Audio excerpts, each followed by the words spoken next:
En la sala principal de la agencia, las guirnaldas chispeaban bajo un techo alto y las luces de Navidad dibujaban pequeños mapas sobre las mesas. Había villancicos amortiguados por conversaciones, copas tintineando, papeles que crujían bajo el peso de años de resultados y promesas pendientes. Una lata de Coca-Cola reposaba en la mesa central, condenadamente ordinaria entre bandejas de canapé y tarjetas de visita plastificadas. Nadie recordaría esa lata si no fuera por lo que sucedió después. Una mano la alzó sin miramientos.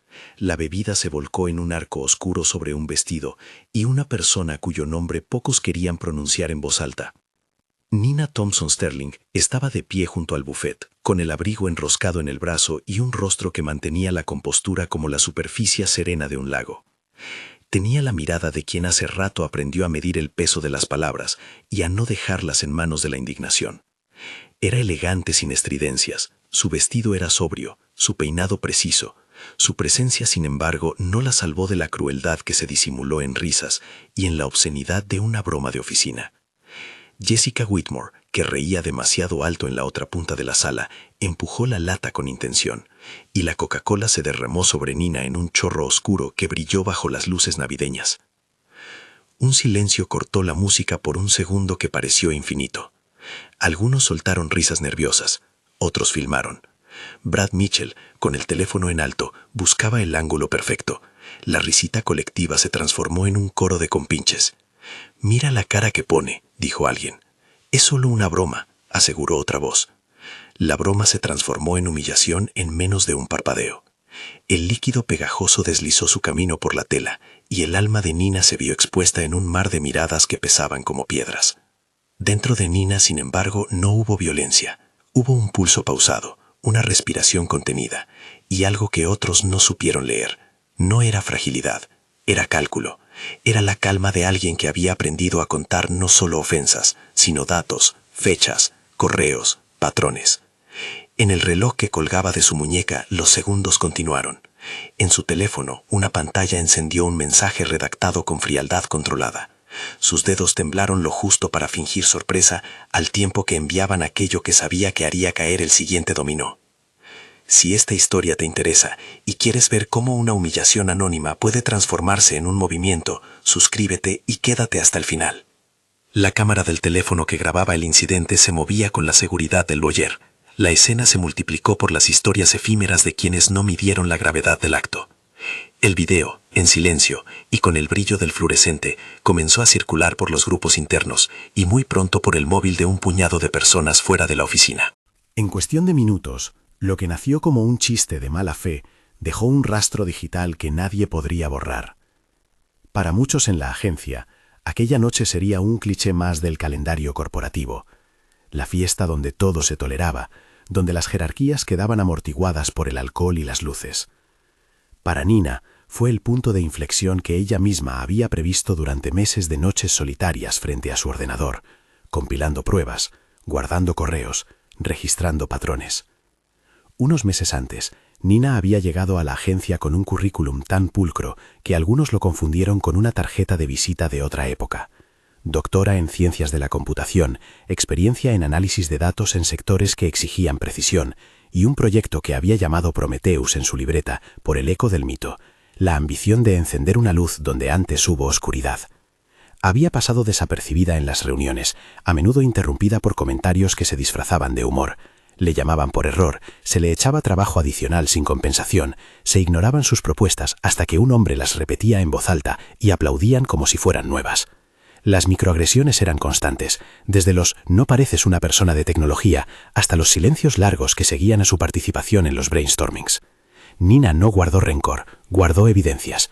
En su despacho virtual creó una carpeta con nombres y fechas, correos en los que se frisaban promesas que nunca se cumplían, audios donde se burlaban de su acento o de su manera de vestir. También había patentes a nombre de su proyecto, no todas aún registradas, pero sí versiones preliminares, pruebas de concepto, documentación guardada en la nube que demostraba su autoría intelectual. Lo que la gente llamaba timidez era en su caso paciencia estratégica. Detrás de la aparente sumisión había horas de trabajo y un plan que no buscaba venganza, sino reparación. La humillación en la fiesta terminó por activar ese plan. Al quitarse la bebida del vestido con la oferta hipócrita de «no pasa nada», Nina escribió un mensaje privado en el chat corporativo que pocos esperaban leer de ella. «Pueden reír ahora. En 2 horas les mostraré por qué no fue solamente una broma». Lo envió a una lista corta, a Tom Williams, su compañero de IT que le había ayudado a organizar backups, a Marcus Chun, el abogado interno que hacía tiempo le había prometido que había maneras si mostraba pruebas, a su padre, Marcus Thompson, a quien solo confesaba su cansancio en las llamadas de madrugada. A nadie más. Mientras el ruido de la fiesta retomaba su curso, un brindis, un recuerdo forzado, el tintineo de copas elevándose en falso espíritu navideño, Nina pidió prestado el abrigo a una colega. No huyó por humillación, se apartó para preparar el escenario donde la verdad se volvería visible. En la sala contigua, el proyector ya estaba conectado. No fue un acto impulsivo. Su plan había contemplado la geografía del edificio, la existencia de una sala con pantalla grande, la posibilidad de detener la música y encender una luz fría que borrara el brillo navideño. A las 21:15, cuando la mitad de la fiesta aún creía que la velada seguiría como otra noche de consumo y pequeñas concesiones, un teléfono se acercó al sistema. Alguien tocó la pantalla y apareció una imagen que no admitía broma. Un correo con fecha de 6 meses antes, donde una gerente, con nombres, devolvía una propuesta de Nina calificándola de inapropiada para el perfil del cliente, seguida de una cadena de chats con comentarios despectivos. El primer susurro de incomodidad corrió por la sala como una corriente fría. Aventurar esas imágenes en público no habría sido posible sin la red que Nina había tejido con paciencia. Había audios de reuniones filtrados por error, donde una voz que ahora se veía claramente identificada se mofaba del mantenimiento de la imagen y sugería descaradas preferencias de contratación basada en afinidades culturales. Había además un archivo con capturas de pantalla de un chat grupal en el que se hablaba de jugadas para que ciertos candidatos no llegaran a entrevistas. Todo fue proyectado con títulos sencillos: fecha, remitente, contexto. Nada sensacionalista, solo hechos y una voz que los humanizaba, la suya. La sala se quedó sin ritmo. No había forma de ver aquello como entretenimiento. La cámara en el teléfono de Brad, que semanas atrás había capturado la humillación, ahora temblaba en un bolsillo porque el público ya no sonreía. La risa se convirtió en incredulidad, la indiferencia en búsqueda de escape. Jessica Whitmore, atrapada en la luz del proyector, buscó aliados con la mirada, pero solo encontró el vacío expectante de sus colegas. Samantha Chun, que días antes había celebrado el chisme, ahora negó con la cabeza, pálida. Algunos trataron de justificarlo. Eso fue un chiste, no es para tanto. Otros, menos disimulados, optaron por el silencio. En ese instante, el ascensor del edificio hizo un sonido diferente, un ding que todos reconocieron, aunque ninguno lo esperara. La puerta se abrió y apareció Alexander Sterling, sin anunciarse, con un abrigo de lana y una presencia que era imposible ignorar. No llevaba el entusiasmo de un invitado cualquiera. Su paso cortó conversaciones, su voz apagó murmullos. Era el mayor accionista del conglomerado que controlaba la agencia, un hombre cuya firma iba y venía en decisiones que muchos no se atrevían a cuestionar. No era su estatus lo que obligó el silencio, sino la sensación de que algo grande estaba por comenzar. Alexander no vino a socorrer a Nina como en un cuento de rescate romántico. No le fue a devolver la dignidad con gestos dramáticos ni a comprar su perdón. Vino porque Nina lo había convocado en el único modo que sabía que se respetaba, con documentos. Y él respondió. Su figura recortada contra la sala hizo de puente entre el poder corporativo y la herida pública que ahora le pertenecía a la empresa. «Necesito ver todo», dijo Alexander con la calma que antecede a la decisión. «Esto no puede quedar en una anécdota». Tom Williams proyectó el resto de las pruebas que Nina había reunido. Correos donde se referían a candidatos con términos que sugerían sesgos sistemáticos. Archivos de recursos humanos que mostraban discrepancias en salarios y promociones. Capturas de un sistema interno donde las solicitudes de aparición de candidatos en la lista de entrevistas eran bloqueadas por una cuenta que respondía a un perfil tan bien oculto que testificaba diseño, no error. La sala, ahora convertida en tribunal visual, empezó a entender que aquello no era solo la broma de la noche. Alexander pidió la palabra con autoridad narrativa. No leyó un veredicto en caliente. Explicó, con voz templada, que como accionista mayoritario tenía la facultad de ordenar auditorías internas y suspender contratos. Dijo que era intolerable permitir que la reputación del grupo se sostuviera sobre prácticas que humillaban a un miembro de su equipo. No prometió cárceles ni delirios de justicia popular. Habló de consecuencias corporativas, de rescisión de contratos y de auditorías exigidas a las empresas que mantenían acuerdos con el grupo que él representaba. Habló en términos plausibles. Políticas se revisarán, responsables serán evaluados conforme a reglamentos internos, y el daño al proyecto humano de la organización sería reparado con medidas concretas. En la proyección siguiente, aparecieron otras pruebas: registros de patentes, borradores de propuestas guardados en la cuenta privada de Nina, timestamps que atestiguaban la autoría intelectual. Alexander no solo habló de medidas punitivas, anunció algo más difícil: inversión. Explicó que, ante la evidencia de un proyecto robusto con potencial para mejorar la equidad en procesos de selección, la familia Sterling y el holding asociado estaban dispuestos a negociar la adquisición de derechos, o si Nina prefería, a capitalizar su creación para que existiera como entidad independiente con capacidad de repartir beneficios sociales. El anuncio fue frío en el modo, pero profundo en sus efectos. La humillación que intentó ocultar la verdadera valía de Nina terminaría por financiar oportunidades para otros. Aquel momento fue el clímax público de una escena que había comenzado como una broma. La sala absorbió cada slide, cada audio, cada testimonio. Algunos empleados rompieron en llanto de vergüenza. Otros recogieron sus chaquetas con rapidez. Brad Mitchell, que había filmado, no tuvo más remedio que entregar la tarjeta de memoria. Su cámara ya no eran risas, sino prueba. Samantha Chun tuvo que responder por correos que la colocaban en el centro de decisiones que favorecían el silencio. Jessica Whitmore recibió la notificación interna de que quedaba suspendida temporalmente a la espera de una investigación. No fue un juicio, fue un proceso administrativo que la despojó de su lugar cómodo y la obligó a enfrentar repercusiones profesionales inmediatas y plausibles: pérdida de clientes, rechazo por la red de contactos, separación formal de la empresa. Nina habló por primera vez en voz alta cuando todo estuvo proyectado. No fue una diatriba, fue una narración medida que transformó la humillación en relato y el relato en llamada a responsabilidades colectivas. «Esto no es solo sobre lo que me hicieron a mí», dijo. «Es sobre cómo toleraron que ocurriera. Es sobre las oportunidades que se niegan sistemáticamente a gente como yo. No busco venganza, busco que algo cambie para que esto no vuelva a suceder». La sala comprendió que aquella era una petición con forma y razón. Alexander secundó su postura con una propuesta concreta. El algoritmo, Prometheus, no sería un trofeo personal. Se presentaron dos opciones públicamente: la venta controlada de los derechos a un ente independiente financiado por el grupo Sterling, destinado a desarrollar una plataforma que detectara sesgos en procesos de contratación y seleccionara candidatos en base a datos objetivos diseñados para minimizar la influencia de redes informales, o la creación de una alianza pública-privada para implementar auditorías automáticas en empresas que mantenían contratos con el holding. Ambas alternativas implicaban recursos económicos reales y la creación de un fondo inicial que financiaría becas dirigidas a jóvenes negras interesadas en tecnología. En términos prácticos, se explicó al público que el algoritmo de Nina funcionaba como un filtro que, mediante reglas y métricas predefinidas, detectaba variables que solían estar correlacionadas con prácticas discriminatorias, patrones en la frecuencia de entrevistas, desajustes entre evaluaciones formales y asignaciones reales y señales de exclusión por afinidad de red. No centró en tecnicismos complicados, se enfatizó en su propósito: transformar datos en decisiones más justas. Alexander propuso que la compra de derechos o la inversión serían estructuradas con condiciones: una gobernanza plural, participación comunitaria en la toma de decisiones y la obligación de destinar un porcentaje de beneficios al fondo de becas. La propuesta planteó más preguntas de las que respondía, pero a la vez ofrecía una salida que reconfiguraba el daño en impacto social. No era la única solución posible, pero era la que Nina había diseñado desde la paciencia. No hubo alaracas ni gestos de héroe. Hubo una decisión corporativa, plausible y con consecuencias reales: suspensiones, investigaciones internas, un plan de inversión. La agencia arrancó un proceso de auditoría de recursos humanos que implicaría revisiones en sus políticas, sanciones administrativas y la publicación de un cronograma de medidas para revertir desigualdades detectadas.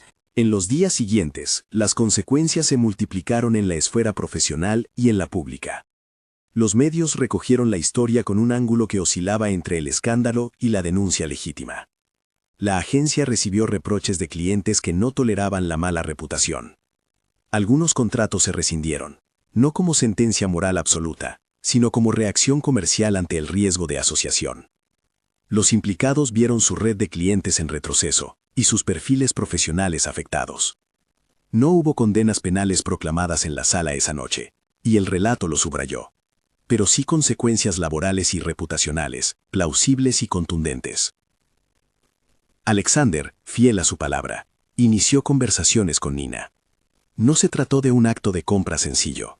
Se estructuró un acuerdo que protegía la autoría de Nina, incorporaba un consejo de supervisión diverso y garantizaba que un porcentaje inicial de la inversión se destinara a un fondo de becas. Se acordó además que la plataforma Prometheus sería auditada por terceros independientes y que su despliegue se haría de forma gradual, con transparencia pública. La familia Sterling aportó capital semilla. Algunas empresas del sector se sumaron con reservas. Varias organizaciones sin ánimo de lucro aceptaron integrar el consejo consultivo. El gesto fue convertidor. La empresa que había tolerado el acto pasó, bajo presión y decisión, a invertir en medidas de reparación. Meses después, un instituto nacía donde antes se alzaba la sede principal de la agencia, el Centro Prometheus para la Equidad en Tecnología. No fue una sustitución teatral, sino una reconversión que implicó contratos, acuerdos de arrendamiento y la creación de un espacio dedicado a formar talento subrepresentado. Becas anuales permitían a jóvenes negras estudiar programación, ciencia de datos y administración tecnológica. Programas de mentoría con especialistas de la industria y prácticas remuneradas en empresas aliadas comenzaron a abrir brechas donde antes hubo muros. Nina, inicialmente prófuga de la exposición, aceptó un puesto que no buscaba protagonismo, sino administración del impacto. Directora ejecutiva del fondo y custodia intelectual del algoritmo. El epílogo no fue un final cinematográfico de venganza. Algunos de los que causaron la humillación fueron despedidos o suspendidos, y en el mercado les costó recuperar la confianza. Varios clientes optaron por no renovar contratos con la agencia asociada a la escena. La reputación profesional, que actúa como moneda en las redes empresariales, dejó marcas. Hubo pérdidas económicas y puertas cerradas para algunos. Otros buscaron reinsertarse en empresas más pequeñas, con la dificultad añadida de la noticia que los acompañaba. No hubo linchamiento público ni escenas violentas. Hubo, eso sí, consecuencias profesionales difíciles de revertir para quienes habían contribuido a legitimar la humillación. El primer año del Centro Prometheus dio frutos visibles. Más de 50 becarios participaron en el primer ciclo, muchos de ellos con historias que recordaban la exclusión y con ganas de construir espacios distintos. Alumnos que antes imaginaban la tecnología como una estructura cerrada, encontraron un lugar donde el aprendizaje venía acompañado de oportunidades reales de empleo. Documentales cortos narraron trayectorias personales de beneficiarios, jóvenes que pudieron acceder a prácticas, proyectos que transformaron pequeñas empresas locales, historias que eran, en sí mismas, un contrarrelato a la humillación que originó todo. Nina no fue celebrada como figura intocable. Dio entrevistas con mesura, participó en paneles donde la conversación se esforzó por no convertirla en ícono personal, sino en referente de una política colectiva. Recordaba a menudo que su intención nunca fue vengarse, sino crear mecanismos que impidieran la repetición de lo que le sucedió. En público repetía una idea sencilla: la justicia que construye no destruye. Aquella frase, pronunciada con la voz de quien sabe lo que se pierde cuando la ira se convierte en monólogo, fue el sello del cierre de una etapa doliente. En el camino, las decisiones corporativas que Alexander promovió tuvieron efectos imitativos. Algunas empresas se sumaron a auditorías voluntarias, otras revisaron sus políticas de contratación y varias implementaron prácticas de equidad recomendadas por la plataforma Prometheus. No fue una revolución universal ni automática, fueron adopciones graduales, a veces motivadas por riesgo reputacional, otras por convicción institucional. La discusión pública sobre prácticas laborales tomó nueva fuerza y generó espacios de debate, formación y normativa interna en compañías que antes rara vez se cuestionaban. No todo fue perfecto, hubo críticas legítimas, preguntas sobre si la tecnología podía reemplazar la responsabilidad humana, sobre posibles fallos o sesgos residuales en algoritmos, sobre la concentración de poder en manos de inversionistas con intereses económicos. Nina y su equipo respondieron con transparencia, se comprometieron a auditorías externas, a publicar resultados y a abrir canales de participación comunitaria. Ese compromiso fue probablemente la contribución más valiosa, poner el foco en la revisión constante y en la pluralidad de voces. En la vida privada de Nina, las heridas tardaron en sanar. Su padre, Marcus Thompson, la escuchó en noches largas, celebró sus pequeños triunfos con orgullo contenido y le recordó que la dignidad recuperada era lo más cercano a una recompensa sincera. Tom Williams siguió siendo aliado leal. Marcus Chun aportó experiencia legal que sostuvo procesos internos. Algunos de los antiguos colegas, que inicialmente miraron para otro lado, volvieron con posturas cambiadas. Otros optaron por no ver nunca más. Las relaciones, inevitables en el tejido humano, se transformaron. Un año después, una proyección pública mostró el efecto colectivo. testimonios de becarios que habían dejado sus pueblos para estudiar, empresas que declaraban revisiones de políticas y una sala llena que celebraba sin posturas de superioridad, sino con el reconocimiento de que la reparación era un proceso. Los periodistas que antes cubrieron el escándalo ahora narraban el impacto y mostraban que la humillación que intentó silenciar a Nina terminó alimentando un proyecto que abría puertas. Algunas voces insistieron en restar mérito. Dijeron que sin Alexander el proyecto no habría prosperado, que la inversión provenía de lógicas de imagen más que de convicción. Eran críticas válidas. Nina las escuchó sin esquivar. Contestó con resultados y con la política de transparencia que ella misma había exigido: mostrar cuentas, publicar decisiones de gobernanza y permitir revisiones externas. La respuesta no borró las dudas, pero habilitó una práctica que dificultó la continuidad de negocios opacos. En una ceremonia sencilla, en la que no hubo fanfarrias ni discursos grandilocuentes, Nina hizo una declaración que sintetizó la lección que habían aprendido en conjunto. Esto empezó con un acto que me humilló en público. Podría haber sido la historia de una derrota. Pero decidimos transformar el daño en recurso, para becas, para auditar prácticas y para construir tecnologías que lleven justicia al reclutamiento. No quiero que se piense que la justicia es solo la caída de aquellos que fallaron. Justicia es crear un sistema que no permita que esto vuelva a pasar. La sala aplaudió con la gravedad de quienes saben que aplaudir es también compromiso. Fuera, en las calles, las noticias seguían su ritmo. En redes, la historia se reencontraba con nuevas voces. Algunos excompañeros siguieron trabajando en el sector con nuevos empleos, otros tuvieron que rearmar sus vidas profesionales. La agencia original, a la que siguieron investigaciones internas, cerró su puerta para convertirse posteriormente en un instituto que ofrecía consultoría en prácticas de equidad, una transformación que tuvo tanto detractores como defensores. No fue una reparación perfecta ni absoluta, pero fue una salida que tomó la herida y la convirtió en punto de partida.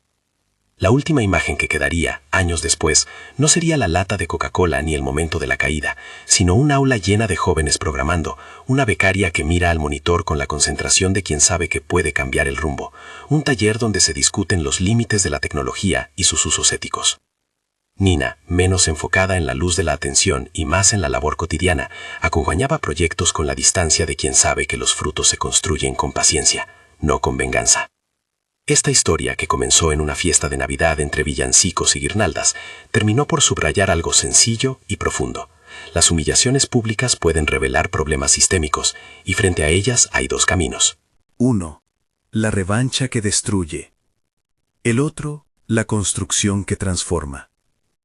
Nina eligió la segunda vía, y con la evidencia en la mano y la tecnología como herramienta, convirtió un acto resultado de prejuicios en impulso para una justicia que enseña, forma y abre puertas. Si alguna vez has vivido una injusticia en tu trabajo, deja tu experiencia en los comentarios y apoya iniciativas que promuevan la educación tecnológica para quienes menos oportunidades han tenido. Comparte esta historia con alguien que necesite escuchar que la dignidad puede encontrar caminos para reconstruirse y que la justicia que construye tiene la fuerza de transformar.